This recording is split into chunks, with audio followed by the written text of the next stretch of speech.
My first experience with a UFO report, personal experience that is, was when one of the crews returned and said that they saw a bogey, that's what they called them, up there that was moving at high speed at higher altitude than they could fly.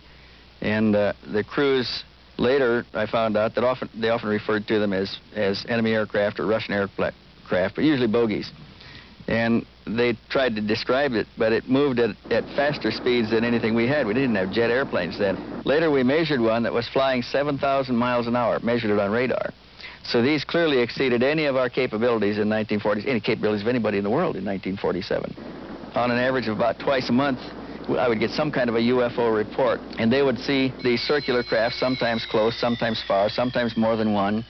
I remember a crew describing one sitting on the ice pack, and this is something we couldn't do. We didn't have any way to land up there, and they seemed to be operating in airspace without a visible support base. It took a fantastic base for us to maintain the B-29s, just to support them flying in the Arctic.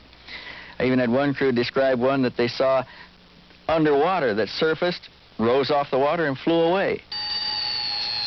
Now, this clearly exceeded any design capabilities that we knew of in the world. The B-29s flying these reconnaissance missions were equipped with a variety of cameras. At various times, they got pictures of these UFOs seen in the Arctic airspace on various of the cameras, and sometimes on all of the cameras. At least this is what they reported.